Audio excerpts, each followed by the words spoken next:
नमस्कार मित्रों, स्वागत है आप सभी का आपके अपने एजुकेशनल चैनल जिसका कि नाम है विपिन टेक बिहारी जी चैनल। मित्रों, आज के इस वीडियो में हम बात करेंगे MPPSC प्रीलिम्स 2022 का जो एग्ज़ाम 19 जून को प्रस्तावित है उसके रिवीजन से संबंधित रिवीजन के संबंध में। तो आज के इस वीडियो में हम उन इम्पोर्टेंट टॉपिक्स को देखेंगे जो परीक्षा में आ सकते हैं।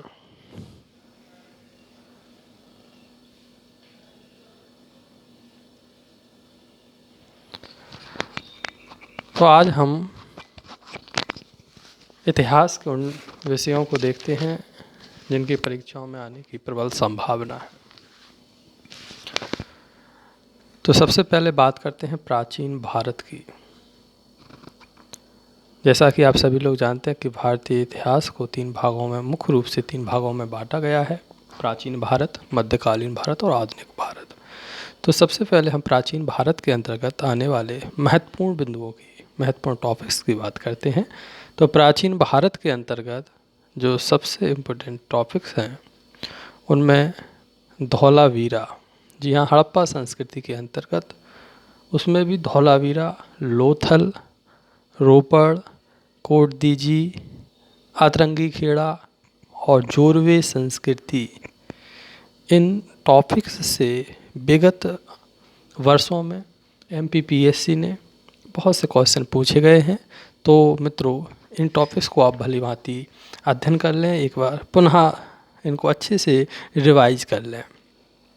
इसके बाद हम बात करें तो वैदिक काल के अंतर्गत वैदिककालीन साहित्य को आप जरूर देखें, क्योंकि साहित्य से संबंधित प्रश्न अमूमन परीक्षाओं में देखे जाते हैं। इसके अंतर्गत वेद, उपनिषद, वेदांग, रामायण, महाभारत, वैदिक कालीन व्यापारिक व्यवस्था और नदियों के प्राचीन तथा उनके आधुनिक नाम। इसके बाद बौद्ध और जैन धर्म से संबंधित साहित्य और इनका दर्शन आप देखें। महाजनपद में काशी महाजनपद को निश्चित रूप से रिवाइज करके जाएं। हर्यक वंश और हर्यक वंश के बाद सिकंदर का आक्रमण आप अवश्य पढ़ें। इसके बाद मौर्य काल में सामाजिक जीवन कैसा था, मौर्यकालीन कलाएं कैसी थी, मौर्यकालीन कलाएं और इनके स्रोत आप अवश्य रिवाइज करें, क्योंकि मौर्य काल से संबंधित इसके सामाजिक जीवन से संबंधित प्रश्न अधिकतर परीक्षाओं में पूछे जाते हैं और MPPSC में इस तरह के प्रश्न पूछे गए हैं। इसके बाद आप मीनांडर देख सकते हैं और फिर गुप्तकालीन साहित्य देखें, मंदिर देखें, कला देखें, विज्ञान से संबंधित साहित्य भी देखें। गुप्तकालीन साहित्य और मंदिर अवश्य देख के जाएं। इसके बाद हर्षवर्धन काल में हैनसांग और उसके समकालीन राज्यों की राजधानी देखें। दक्षिण भारत के वंश देखें और उनके स्थापक तथा स्थापत्य, और इसमें मुख्य रूप से पल्लव वंश और चोल प्रशासन में उसकी ग्राम प्रशासन अवश्य देख के जाएं, क्योंकि चोल प्रशासन के अंतर्गत ग्राम व्यवस्था से प्रश्न पूछे गए हैं। राजपूतों के बारे में वंश व संस्थापक देखें। राजपूत वंश में पृथ्वीराज चौहान के बारे में निश्चित रूप से पढ़ के जाएं। इस टॉपिक से प्रश्न पूछने की प्रबल संभावना है, क्योंकि हम सभी जानते हैं कि अभी हाल ही में पृथ्वीराज चौहान मूवी बनी है और निश्चित रूप से इसकी काफ़ी चर्चा रही है। तो इस टॉपिक को अवश्य देखें। सातवाहन वंश, इसके बाद तो सातवाहन वंश में अभिलेख व सिक्के देखें। इसमें लैंड पोर्टीन के सिक्के, जी हाँ मित्रों, ये प्रश्न कई बार बल्कि मैं कहूँ तो MPPSC में पूछा गया है। तो ये लैंड पोर्टीन के सिक्के अवश्य देखें। संगम वंश की संगति, इसको देख के जाएं। तो ये अपना प्राचीन भारत के प्रमुख बिंदुओं की हमने चर्चा करी। इसके बाद हम देखें तो मध्यकालीन भारत, इसके अंतर्गत सल्तनत काल में अरब और तुर्की आक्रमण सबसे पहले। इसके अंतर्गत मोहम्मद गौरी को पढ़ना है। ये बहुत इम्पोर्टेंट टॉपिक हो जाता है, क्योंकि जैसा कि अभी बात की कि पृथ्वीराज चौहान के ऊपर जो फिल्म बनी है उसकी काफ़ी चर्चा है, तो निश्चित रूप से मोहम्मद गौरी की भी चर्चा यहाँ पर महत्वपूर्ण टॉपिक हो जाता है। गुलाम वंश में इल्तुतमिश बहुत इम्पोर्टेंट है।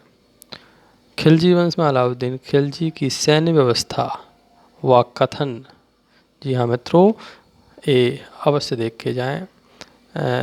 अलाउद्दीन खिलजी की सैन्य व्यवस्था, ऐसा कहा जाता है कि अलाउद्दीन खिलजी ने सबसे पहले स्थायी सेना रखने की व्यवस्था की, तो इसका सैन्य प्रशासन बहुत महत्वपूर्ण है।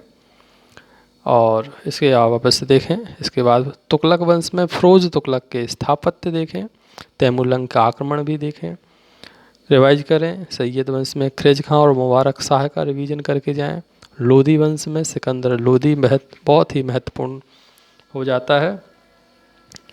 ये सल्तनत काल की बात हुई। इसके बाद हम मुग़ल काल को देखें तो मुग़ल काल में बाबर के द्वारा स्थापित की गई प्रमुख बाग, जी हाँ मित्रों, बाबर के द्वारा कई बागों का उद्यान किया गया है, पार्क्स का उद्यान, तो इनको अवश्य देखें। इनकी स्थापना कब हुई, कैसे हुई, कहाँ हुई, ये आप देख के हुए जाएँ, रिवाइज करके जाएँ।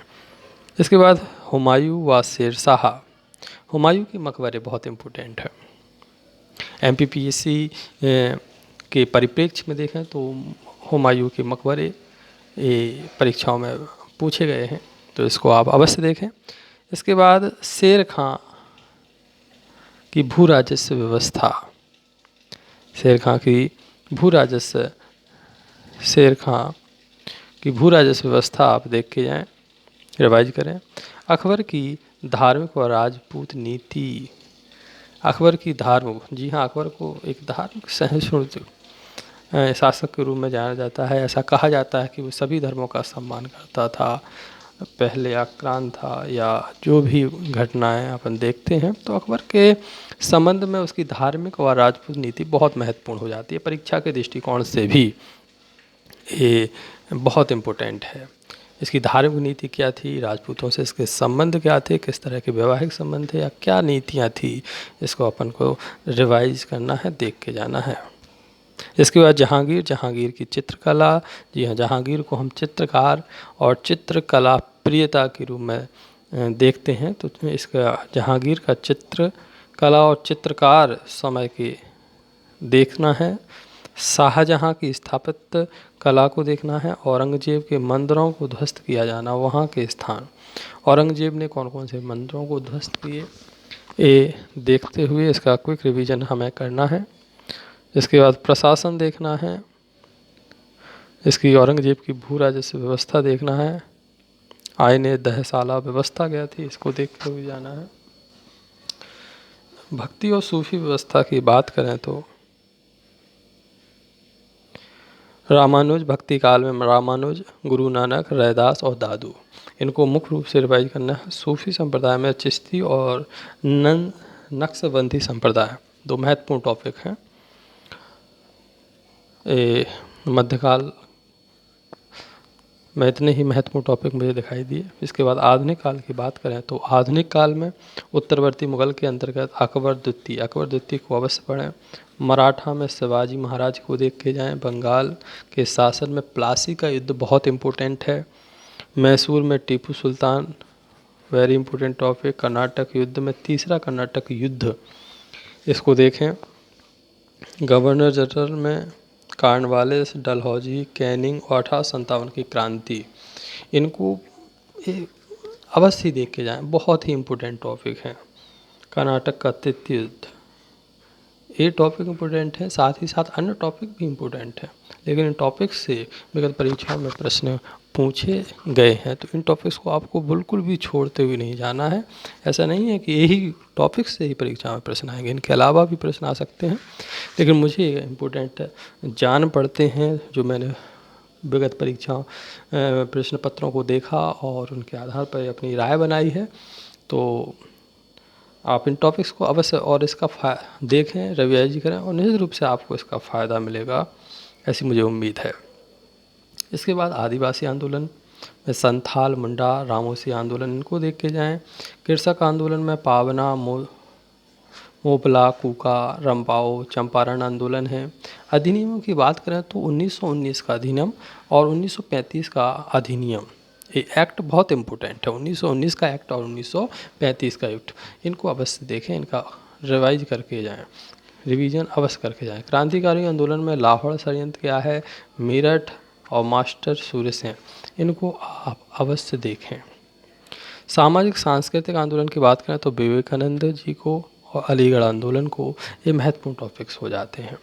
गांधी युग में बात करें तो असहयोग आंदोलन, भारत अगस्त प्रस्ताव, कैबिनेट मिशन, इनको अवश्य देखें, ये बहुत ही महत्वपूर्ण टॉपिक हैं।